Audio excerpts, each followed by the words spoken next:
Greetings, fellow explorers. Rhadamant here. Thank you for tuning in to Ancestors, the Humankind Odyssey. Episode 7, Finding the Meteor on the Plateau. With that in mind, we had just passed a generation at the end of last stream, which means, as you can see in the bottom of the screen there, I've got 5 adults and not the pop max of 6. So it is very likely going to be possible for me to find another outsider, assuming that they will spawn for us. So what we need to do in preparing for continuing this priority is also tend to like the general needs of our tribe. Food, water, sleep. The daily requirements, because if they're neglected, we're not going to be doing so hot. Alright, so that's all the food I need, or water rather. Please don't grab anything poisoned. No, not that one. That, you're going to vomit up. I'll do horsetails. I do have a lot of elders. I believe the pop max is 18. It's like 6, 6, and 6. So even given my abundance of elders, it really ought to be fine.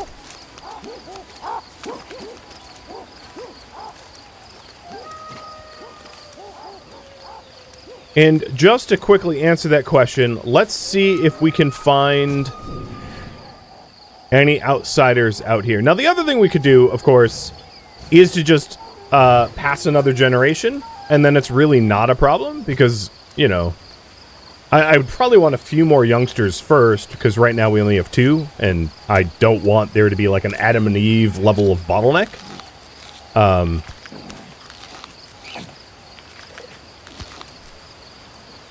It also doesn't look like I am gaining any of my stamina and energy through eating anymore. Nope, I am not. Okay, so what I am missing right now is just sleep, really.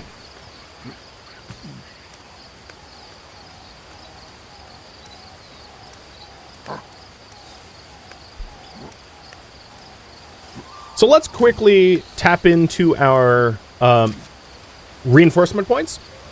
And then I want to explain one of the game mechanics a little bit better in detail. So there was a bunch of different questions about how these neurons work. Within the neuron tree, this tree here, this tree affects every single potential avatar within your current generation. So anything you unlock here is unlocked for every different individual in your tribe at the moment. And what isn't locked in to reinforcements when you do a generation jump is then lost. So if I learn, let's say, evasive action, everyone, all whatever, 13 of us learns evasive action, right? Because there's 6 elders, 5 adults, and 2 children. So that's how the neuronal benefits go. And then if we take a look, right now I only have 2 reinforcement points because we only have 2 kids. So I think what I want to do in order to try to get that outsider going is to maybe have 2 more kids and then pass a generation. So this individual right now has Nar and is coupled with Tio.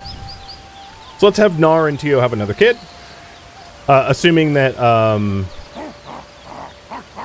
Tio is fertile, because there's also the possibility of a female not being fertile. So this is a female who's currently pregnant. Oh yeah, we don't even need kids. All I need to do is to have children and then pass the generation. So let's just do that.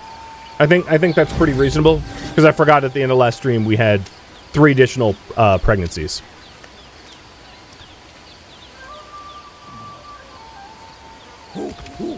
Oh, that's not what I meant to do. Here we go. Defenses have any use? Yes, they do.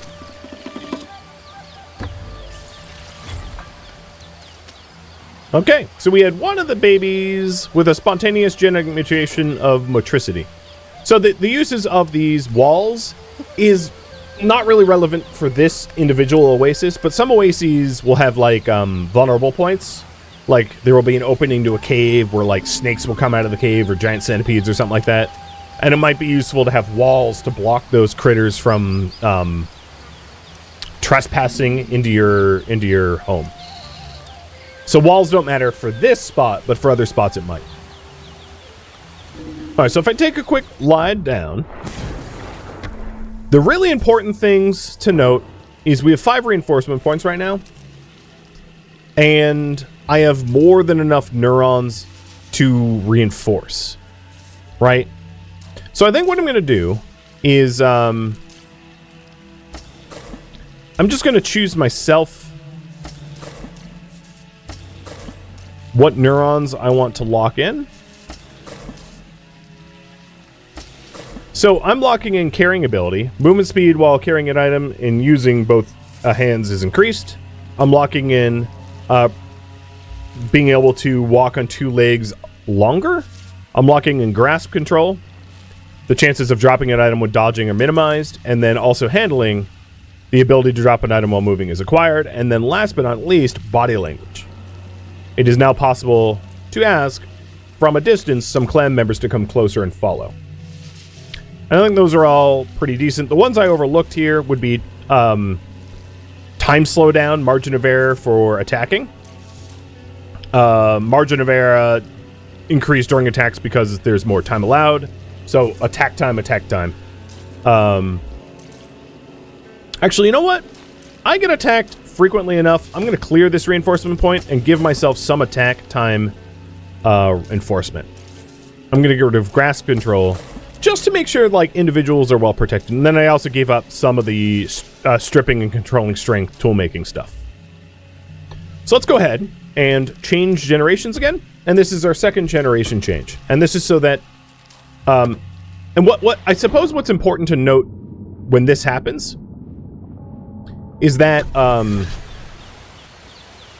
our elders will pass on, and we have 6 elders. And any elder that passes on, we're going to lose whatever genetic mutations that they might carry.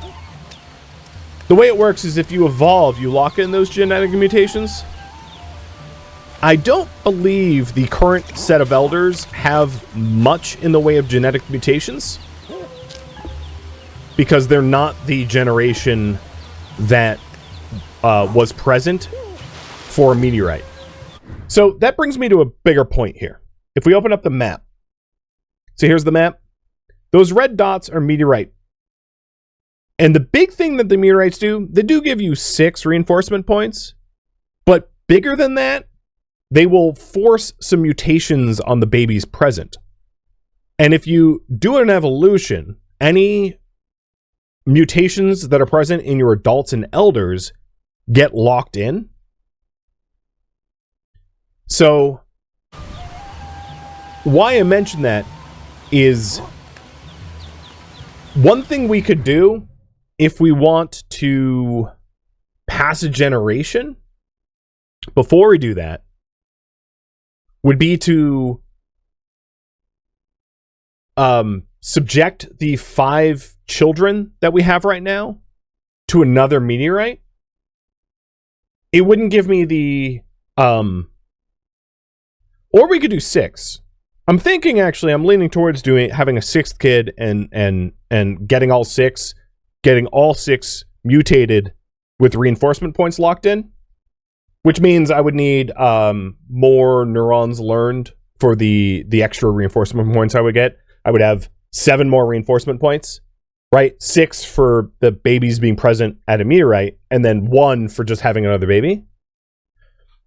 And the reason for this is probably the most impactful way to evolve is to lock in those mutations. So right now, my adults are all the babies that were present for that first meteorite. And if I get these babies with mutations, then if we do an evolution, those mutations are going to get locked in both for, if we do, so if we bring our babies out to like another meteorite, all 6 of them, let's say, and then we pass a generation, locking in a bunch of reinforced neurons, and then right after we pass a generation, we do an evolution, all of the current babies will become adults, all the adults will become elders, and those adults and elders, their mutations will be locked in, and that's going to be really impactful. So I think that's what I want to do. So I'm going to find the female, the adult female right now, that, I think it's this one actually, that only has 1 baby. Yes. And do just that. So I'm going to forget the outsider for a moment. We're going to force mutations, pass generation, and then evolve. Well, I ran out of characters for that.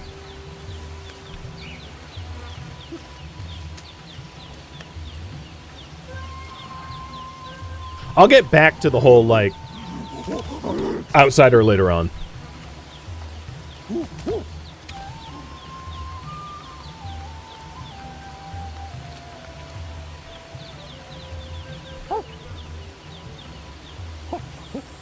Can mutations unlock neurons? No, mutations and the learned neurons are separate. Mutations would be like learning to metabolize meat or snake eggs.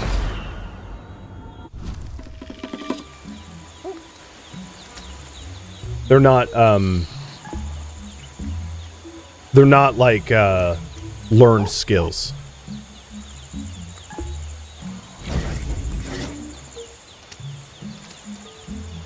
All right. What I'm going to do is start piggybacking all the youngsters with the adults in the clan.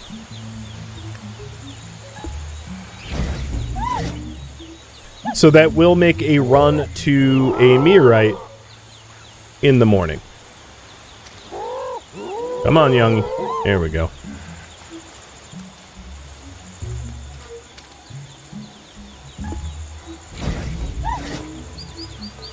Do you need to bring the babies to get reinforcement points? Yes.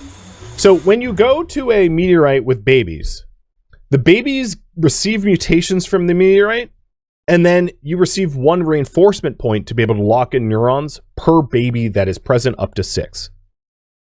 So ideally, every meteorite that you go to, you should have 6 babies present, all getting mutations and all getting reinforcement points.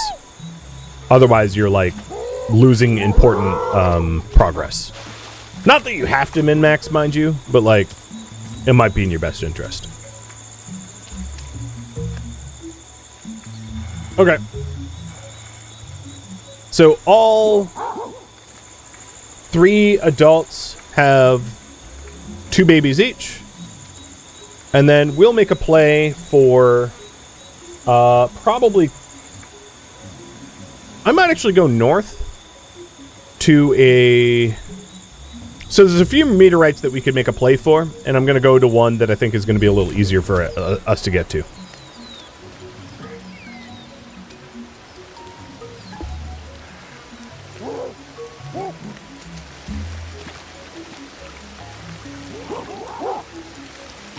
Are your mutations positive? Yes.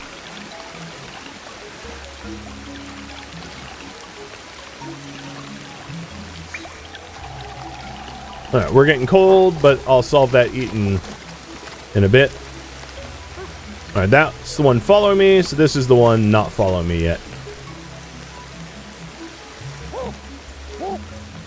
The other thing I probably want to do is to at least give these adults stripped sticks. I don't necessarily need to arm them in like the best possible weapons.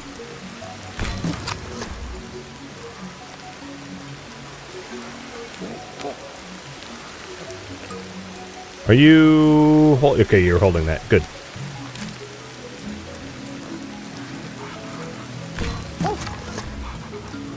And then I have like a proper weapon stick on the ground here.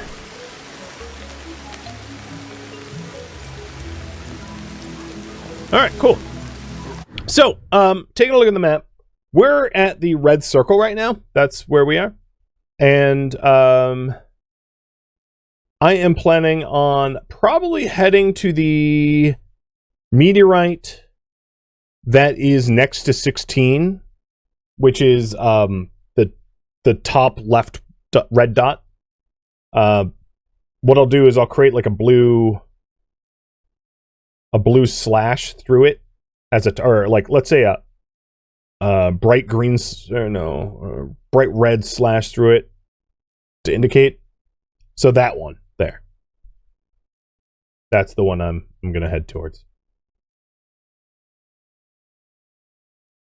Which means we need to go roughly where the jut out boulder oasis is, because we've already explored adjacent to it. So it should be really easy to get back there.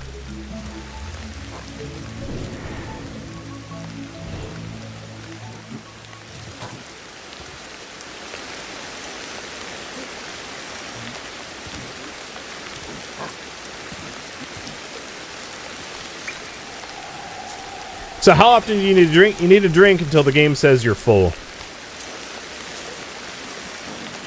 It's kind of like a daily need, so as long as you do it once a day, you're like a camel that can get away with just drinking per day. There also might be an opportunity to find a drifter, or an outsider rather, drifter, god, on our path, but like I'm not gonna go out of my way to do that.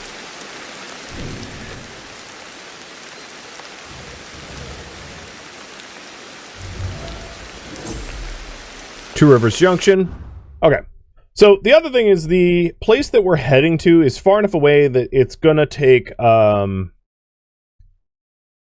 we first should head towards the Cascade Oasis because it's on the way there. So that's Big Swamp. So Cascade Oasis should be here, maybe? Yep, there's the Cascade Oasis. So I'm going to memorize it. And that's our first checkpoint to the destination that we're headed towards.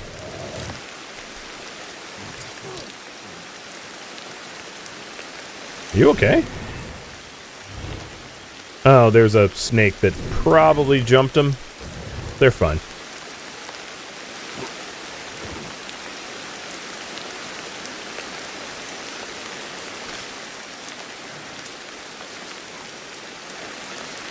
And I'm just making sure to eat enough cot that the hypothermia is kept at bay. Also, the bone protection juice, I don't mind either.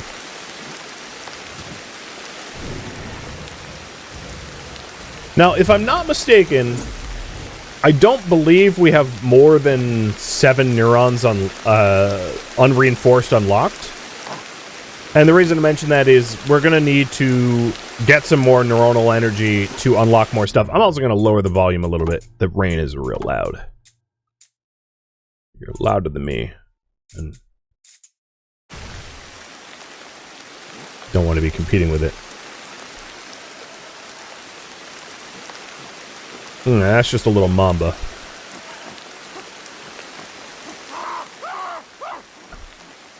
And most, like, small enemies are going to run because they're 3 adults with spears. It's not something that I think we're going to have issues with.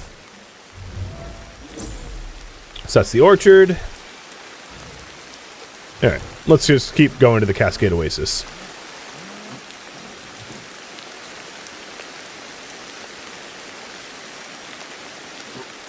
Do you use the Meteor or something? The Meteor is just a rock.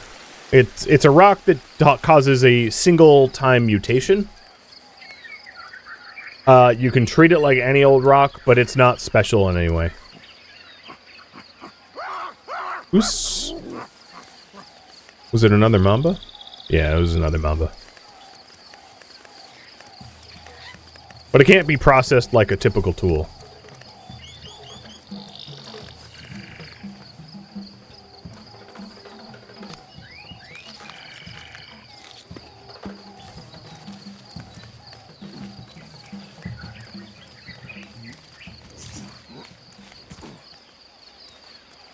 Now, there are other rocks that you can find that have different properties than meteorite. God, how many mambas are here?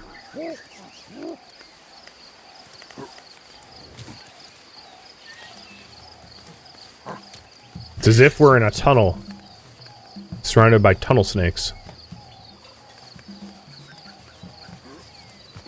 At least the rain's gone. Alright, let's see if we can't spot the targets. So that is the Jungle Jut-Out Oasis. So that is adjacent to the the meteorite that we are trying to intercept.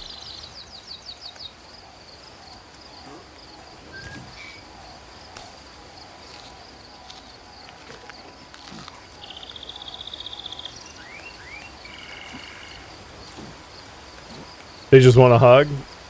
No, the mambas are venomous. The other ones, the rock boas, are the constrictors. Those want hugs.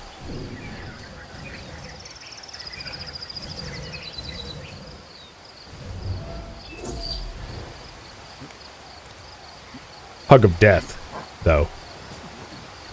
Bit more grim.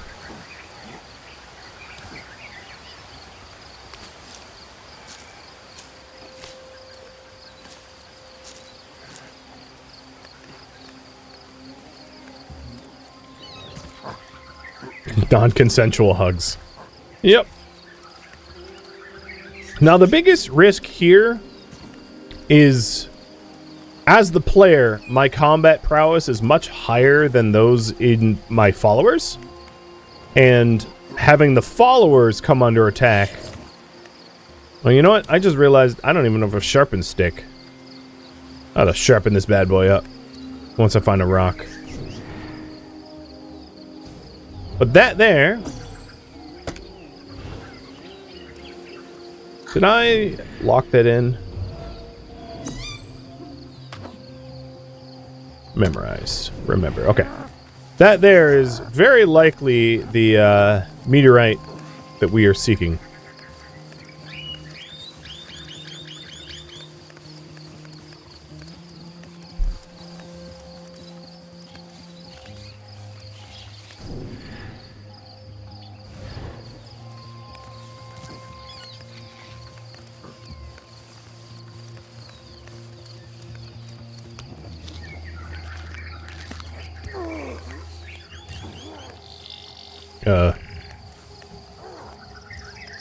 Why are you intimidating a bush? I don't know what he was doing. He just started loudly grunting. I'm like, I don't know. I don't know. Alright, because I'm our, like, point guard, if you will, let's make sure we sharpen this one up.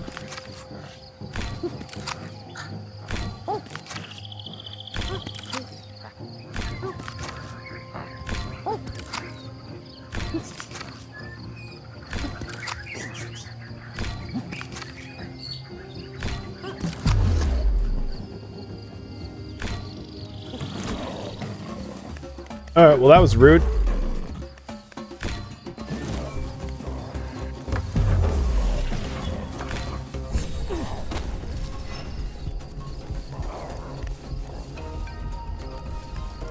Well, I'm bleeding now. So let's get up this tree and patch that open wound. So rude. Does the group with me teleport if I go into a panic? I don't believe so, no. Where is their fibers? Which means it's, like, not ideal to get away from threats like that.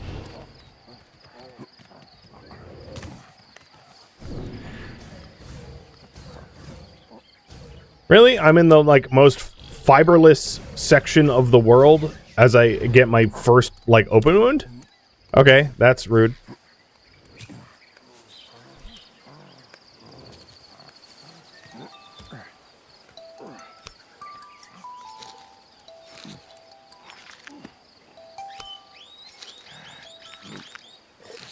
Now, there is another meteorite just down here As you can see, I chose not to go after that one because it's a little harder to get to, but it's closer, so I might go for that anyway. I'm not necessarily dead set on going to the Plateau one. I'm also, like, not too fretting over my bleeds. But for real, where is all the plant fiber?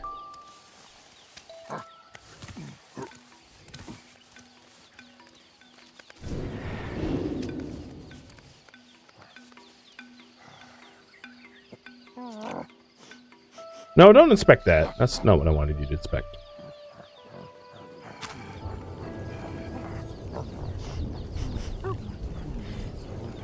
Mud!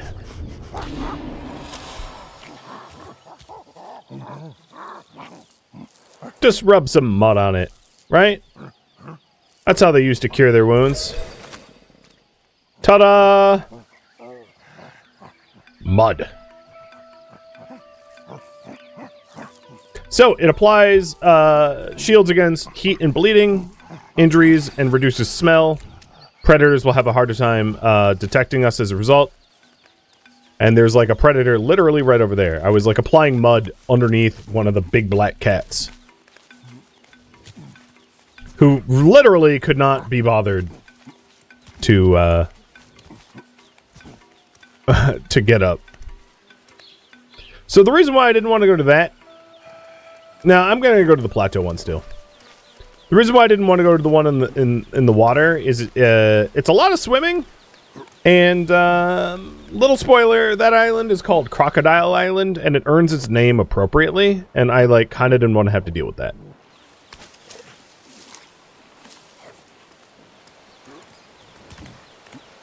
So I'd rather climb.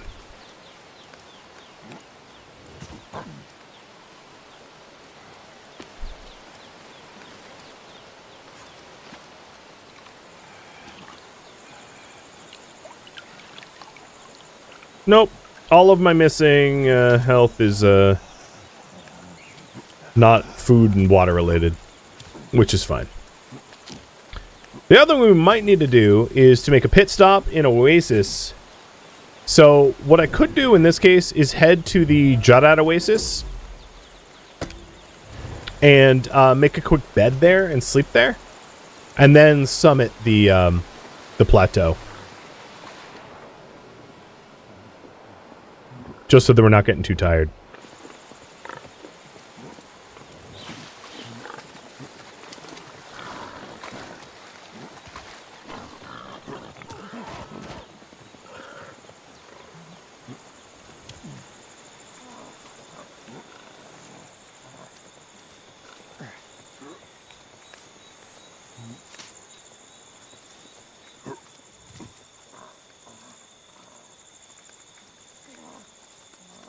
Just making sure they're not doing anything dumb back there. Because what I will tell you is sometimes your followers with the best intentions make the worst choices. Like, I'll be sneaking up a tree to get away from a cat, and they'll go, "Ooh, kitty!" and, like, just get themselves mauled to death. It is always a risk to bring your young ones.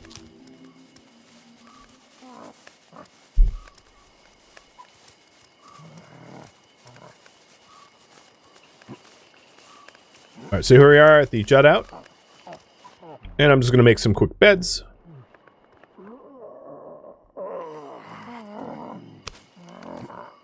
The other thing is you can move your entire group. Which we can intentionally do at some point.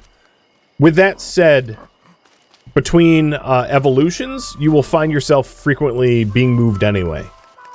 So I don't necessarily feel the need to trigger that manually. But having your home be close to meteorites that you have not yet explored, and also having it be close to zones you haven't explored to progress, like, kind of forward is smart.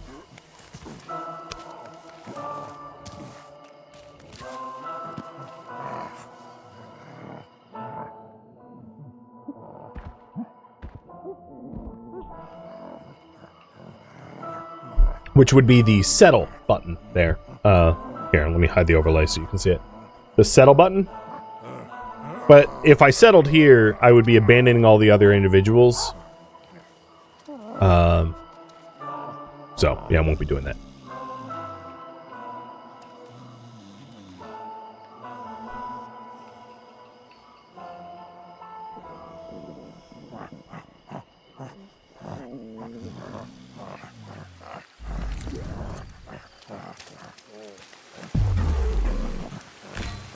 You want stabby? You get more stabby. Just because it says an oasis does not mean it's safe.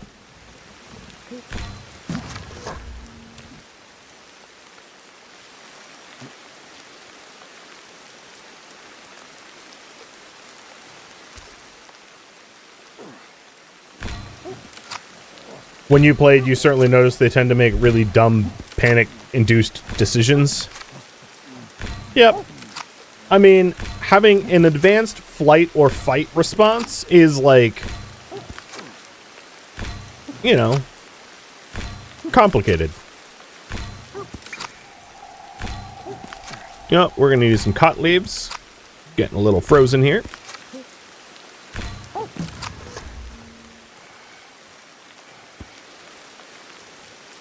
But after losing my last pointy stick to that cat, I wanted to make a new one, because I ain't no idiot. It'll be back.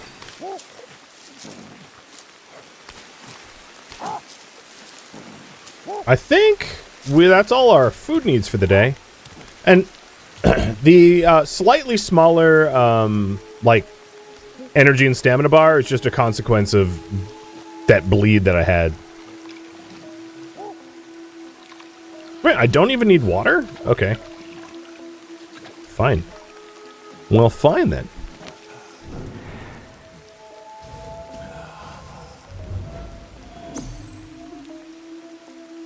Actually, I think...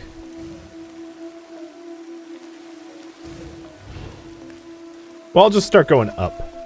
I know it's up.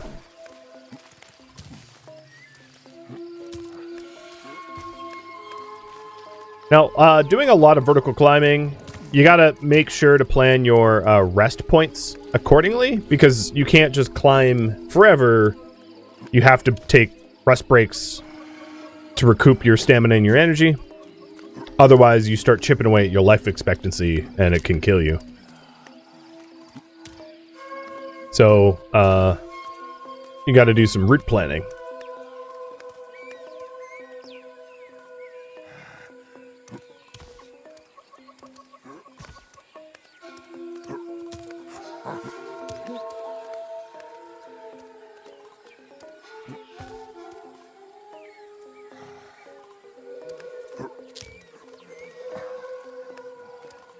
Up, up, up, and away we go. And the other individuals, my followers, like, they are free to teleport a bit. So I don't really need to be concerned with how they're following me. Like, they'll follow me. Alright, I've gone through all of my energy. Now I'm going through my stamina. And we'll take a break here.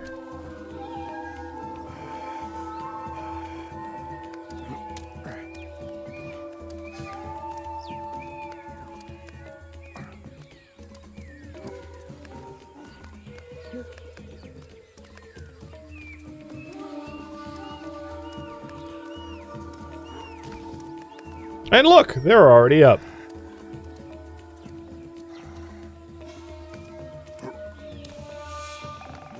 Alright, we should see the smoke of a strike nearby. So let's get a bit of high ground and, like, survey.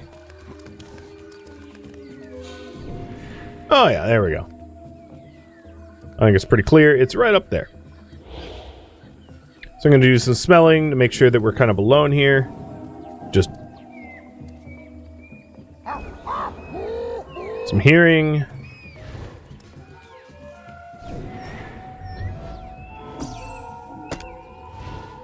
And this is just the home stretch now. They took a shortcut? Yep.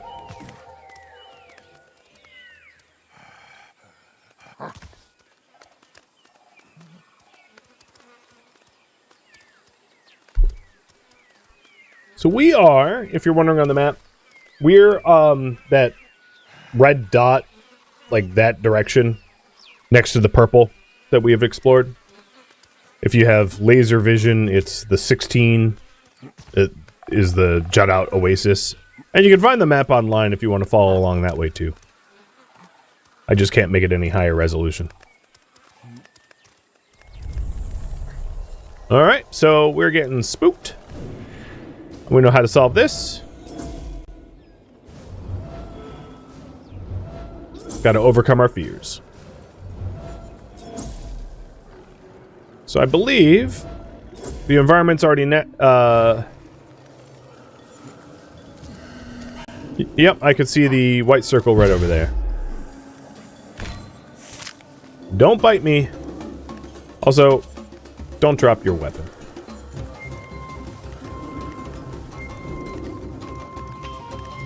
I'm definitely gonna need to work on dopamine here. And there we go!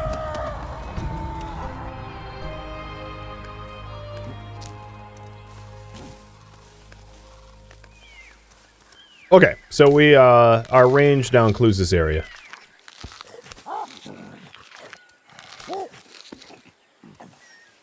Before we go to the meteorite, I'm just gonna top up food and water. Or food.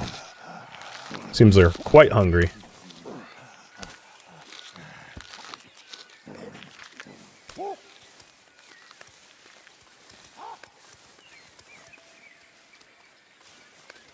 A lot of birds. So there's a meteorite right over there, and then there's a point of interest discovery this way. So let's just discover whatever this is. We're, like, seemingly next to it.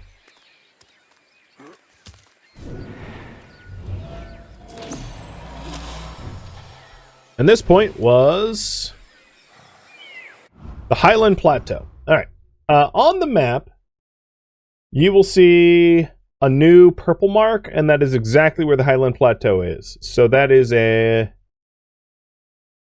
ooh, lucky 69. So that new purple mark here, just north of the meteorite strike, is the Highland Plateau that we just marked off.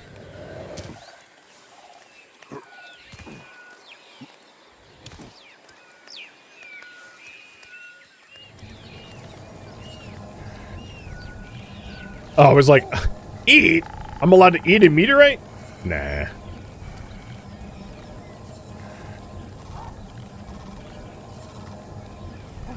Alright, here we go. Triggering both mutations and reinforcement points, 6 of each.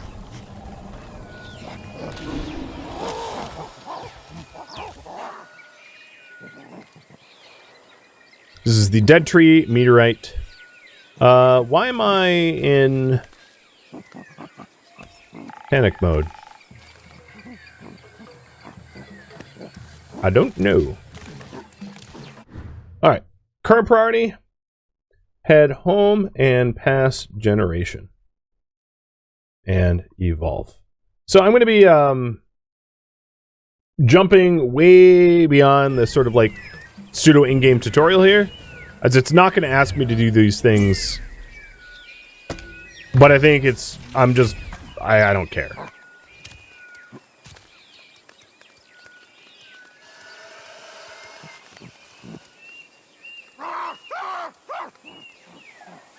Go away, snake.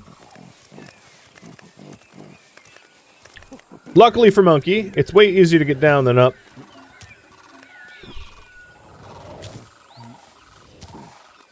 Although, with my climbing inability, I really should eat some cot first. Bone protection leaf.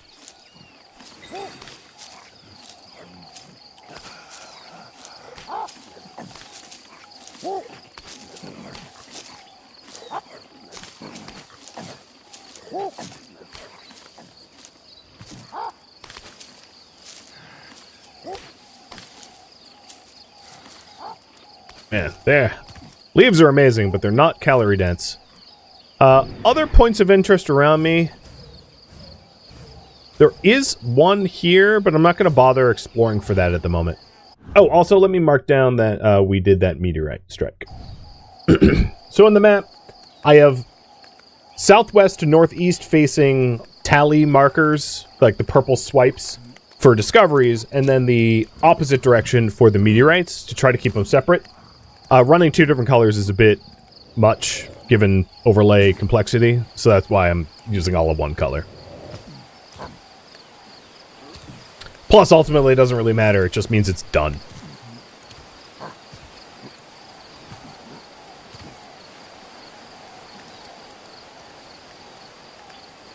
I wonder if that kitty that's been stabbed twice will find us again.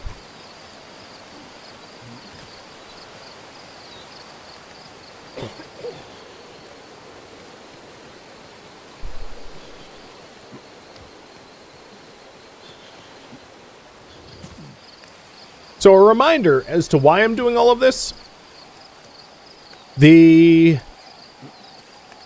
What I'm trying to do is lock in as many mutations as I can for this current 2 generations.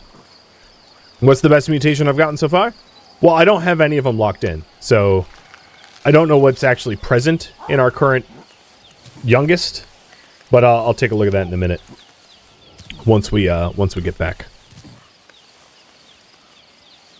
I need a bed for that.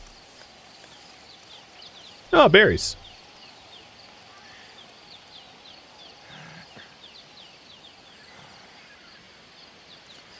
Hello. Come on. I wonder if we can intimidate you. Probably not. I know, it's your nest and all. I'm so rude for intruding upon it. But you know what? Survival of the fittest, my friend.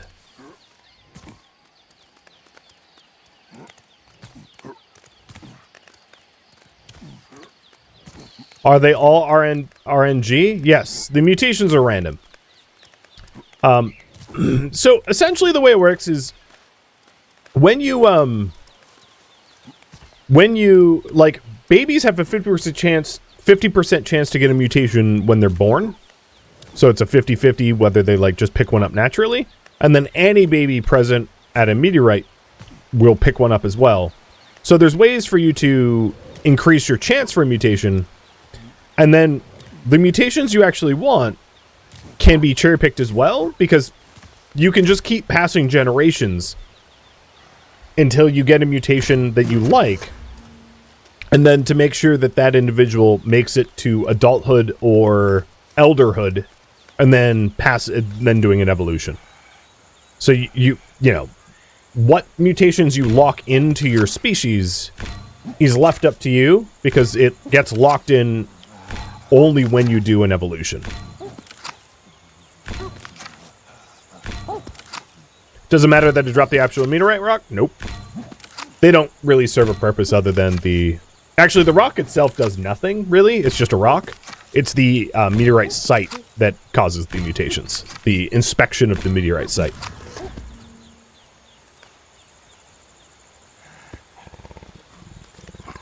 Oh, you want to die? Okay. Your funeral, dude. I like how that it jumped me, like, just after I finished making a pointy death stick. Alright. I guess we'll make another one? Thank you for tuning in to Ancestors, the Humankind Odyssey, which originally streamed live on Twitch. If you have any questions for me, let me know in the comments below. I am not, however, looking for feedback. If you would like to catch a live stream of mine, Rhadamant.com has my stream schedule and countdown timers to upcoming streams. If you'd like to join my online gaming community on Discord, Rhadamant.com has a link to it, as does the description of this video. Thank you so very much for watching. Special thank you to my Twitch subscribers, Patreon patrons, and viewers like you that support the channel and made it all the way to the credits. Thank you so very much. I hope to catch you next episode or an upcoming stream. Farewell, my fellow ancestors.